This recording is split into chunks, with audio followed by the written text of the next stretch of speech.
It's time. She's spilling the tea. This is The Rumor Report with Angela Yee on The Breakfast Club. Well, people are still torn on how they feel about Dave Chappelle's special, The Closer. But a top Netflix executive, co-CEO Ted Sarandos, says that they are not going to pull down that special off of Netflix. He told managers that some talent may join third parties in calling for the show's removal, and he said, we are not going to do that. And so, as much as people are saying, pull it down, it's not going to happen. Yeah, he made some statements about stand-up comedy that I thought were really dope. What is that? But basically, I'm paraphrasing it, but he basically said that's what stand-up comedy is for. It's here to, push the limit. I just hope he feels like that about everybody, not just Dave Chappelle. Yeah, I mean, I also think that when it comes to comedy and pushing the limit, there has to be like thoughtfulness and purpose behind what you say, because some people just say things for the sake of being shocking too.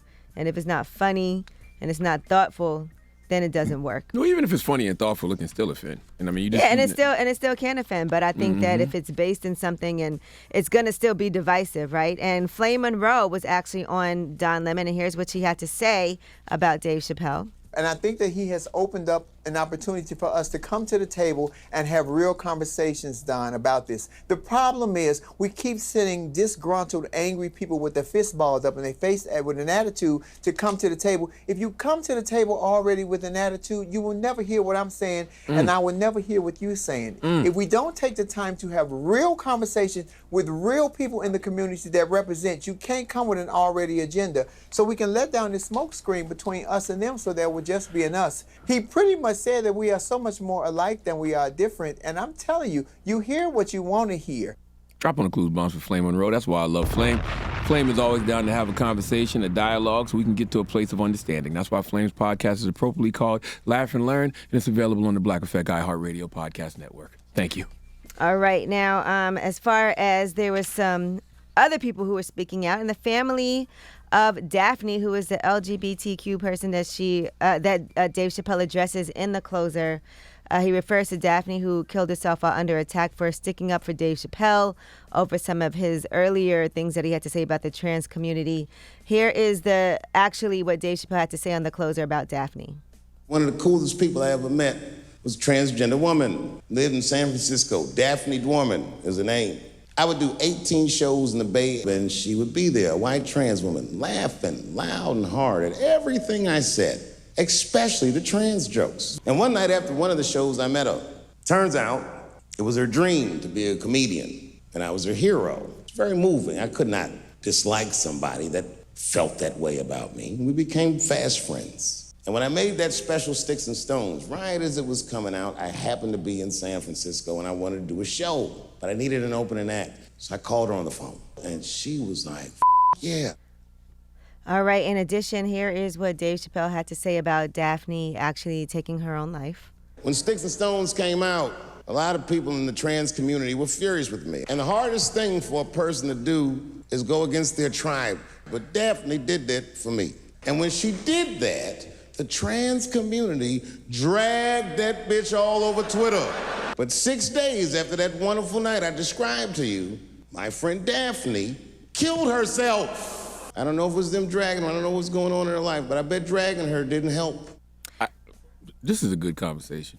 What you mean? It sparks a really good conversation because, you can't tell people how to react and you can't tell people, what should and shouldn't offend them. But I wonder if the folks who are outraged know that their intentions are actually malicious. Dave Chappelle's are not. So Dave says something, his intention is to be funny. You reply to Dave, but your intention is actually to be hurtful because you feel Dave hurt you. But what if that hurt you were projecting that you took out on Dave and Daphne contributed to her taking her life?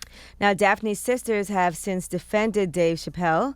They said Dave loved my sister and is an LGBTQ ally. His entire set was begging to end this very situation. And what he's saying to the LGBTQ family is, I see you. Do you see me? I'm mourning my friend in the best way I know how. Can you see me? Can you allow me that? And she called the set a call to come together.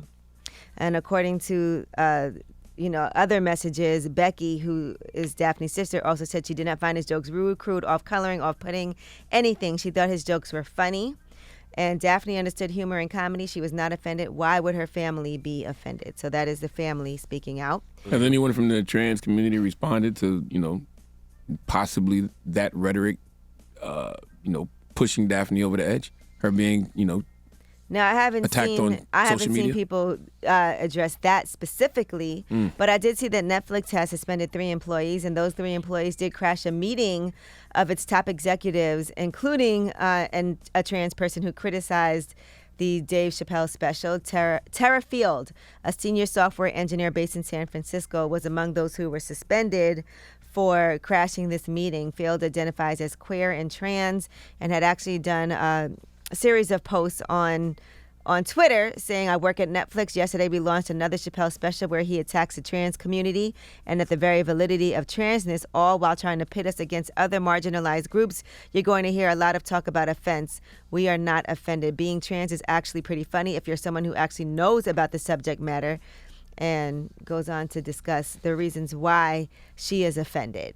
Now, other people who were offended by this, T.S. Madison had some things to say on social media. Now, T.S. Madison has actually not seen the special, but here's what she had to say. Bitch, what I said was I was not watching it because I was exhausted with the conversations wrapped around it. And I also said, you can't tell people what to be offended by. I said, if you feel some type of way about anything that you've seen or any whatever, and you feel some type of way about it, so, bitch, I stay strapped. Y'all bitches be all on my page with this damn transphobic ass shit. This is the rhetoric that comes with it. I mean, how can we get to a place of understanding, though? We can't stay in this space of just going back and forth with each other, right? Like, it's got to be a conversation that's had to get everybody to a proper place of understanding. Because I don't think anybody's intention is to see anybody harmed or want anybody harmed, right? Right. Well, the conversation is happening. I mean, that's something. It's happening, but I just want to know what's the end goal. Like, what's the place of understanding? Are we trying to get there, or are we just all, yelling and screaming at each other? Well, we can continue to discuss this morning, but that is your Rumor Report. All right, we got front page news next. What are we talking about? Yes, are you planning to get this booster shot? Well, there might be some more things that are being cleared to make it more accessible for you. All right, we'll get into that next. It's The Breakfast Club. Good morning.